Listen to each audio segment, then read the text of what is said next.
दूसरे श्लोक में भी श्रीपाद, ये भागवती की स्थिति है। ये संसारिक माया ग्रसित जीव इसको थोड़ी समझेंगे। जितना तुम सहते जाओगे उतनी ऊंचाई पर पहुंच जाओगे। ये सीढ़ी है, सच्ची मानिए। वो नहीं सहन कर रहा, गिरता चला जा रहा है, आप सहन कर रहे हो, ऊंचे उठते चले जा रहे हो।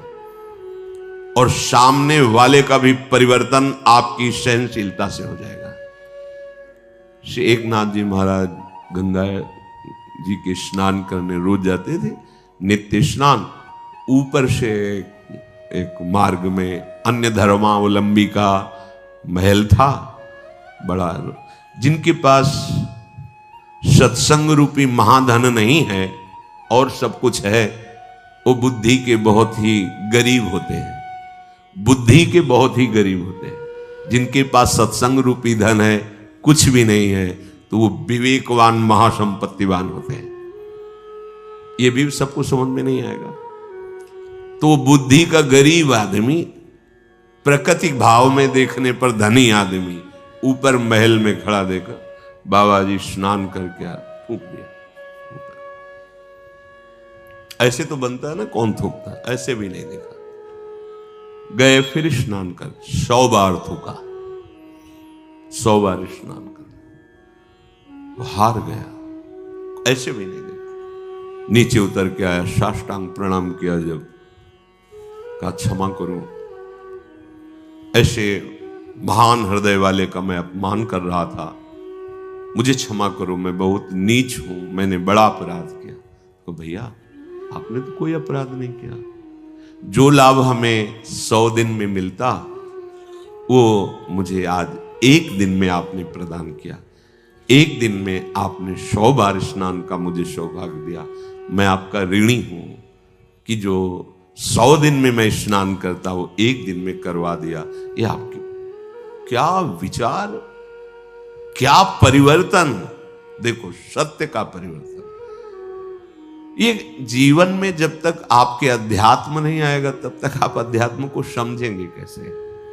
अगर हम कहीं विचलित होते तो मेरी कमजोरी है, मेरे गुरुदेव भगवान, मेरे आराध्य देव मुझे पुष्ट करेंगे। हमको इस पर भी बेपरवाह रहना है कि मैं कमजोर हूं, मेरे आराध्य देव गुरुदेव पुष्ट करेंगे। वो पुष्ट कर रहे हैं, उपदेश कर रहे हैं। दुर्वाच्यानि सहस्त्रशा परिभवान नीचै कृतान कोटिशो। आपके अंदर भी अहंकार कितना बचा है, इसकी परीक्षा है। दुर्वाच्यानि सहस्त्रशा परिभवान नीचै कृतान कोटिशो। नीच पुरुषों द्वारा करोड़ों प्रकार से दुर्वचन या आदि आदि तिरस्कार आदि, आपका हृदय भगवत स्मरण नहीं छोड़ा, ये बात रही। भगवत स्मरण नहीं। भक्षाच्छादन वास कुट्य मिलना दुखान्यलम कोटिशः। कई कई दिन तक आपको भोजन नहीं मिला। ये तो धाम है, यहां तो सुविधा है ही है, भूखा नहीं रह सकता। धाम की बड़ी कृपा है। कई जगह से संत महात्माओं की करुणा से भोजन पवाए जाते हैं, बिना किसी टिकट पैसे की भी आप चले जाइए भोजन। और लाडली जी बड़ी करुणामयी। ये भ्रमण करने वालों को ज्यादा सहन करना पड़ता है। जो संत सुखी विचरण तुम्हें विचरण करते रहते हैं, राग द्वेष रहित चित्त, कई कई दिन भोजन की व्यवस्था नहीं संयोग बैठता। तो यहां धाम के लिए कह रहे हैं कि आप अगर धाम आए हो, धामवासी हो, भगवत मार्ग के पथिक हो, तो आप ये समझ लो कि अगर आपको भोजन की भी कई कई दिन तक अव्यवस्था सहनी पड़े तो सहना चाहिए, विचलित नहीं होना चाहिए। और ये देखा है, प्रभु नवीन उत्साह देते हैं। जैसे भोजन नहीं मिला तो निराशा कभी नहीं आई, उदासी कभी नहीं आई, एक नवीन उत्साह आता था, नवीन उत्साह। और बहुत ही मन को कसा जाता है गुरुदेव के द्वारा, भगवान के द्वारा। काशी के घाट में थे, कई दिन, 2 दिन में 3 दिन में कभी ऐसे जैसे सत्तुआ, ऐसे सत्तुआ मिल, ऐसे जैसे किसी ने 1 किलो सत्तू ली, अब वहां 100 भिक्षुक हैं तो थोड़ा थोड़ा ऐसे ढक्कन ऐसे कमंडल का रख देते, जो तो गंगा जल से जैसे औषधि नहीं आयुर्वेदिक चाटी जाती, ऐसे मिला के चाट लिया गंगा जल पे।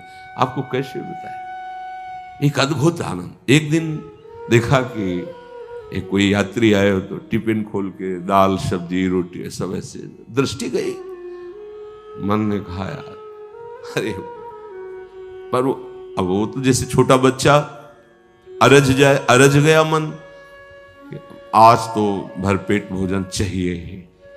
अब मन में जब ये आई कि तो आया कि गुरुदेव भगवान को वचन दिया किसी के दरवाजे नहीं जाएंगे। बहुत अंतःकरण फंसाने में प्रवीण है।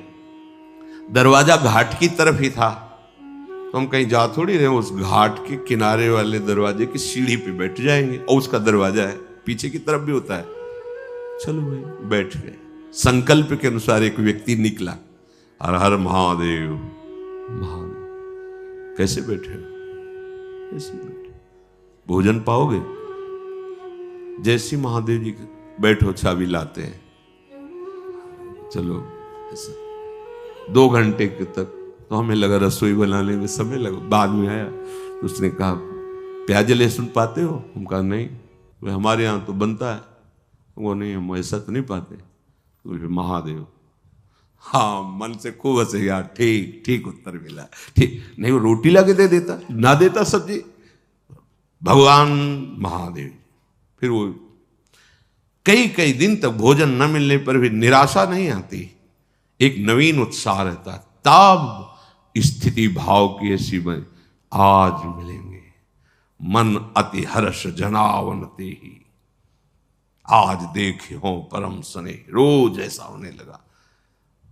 चिलचिलाती धूप और पंडों की छोटी सी छत हुई, उसी के नीचे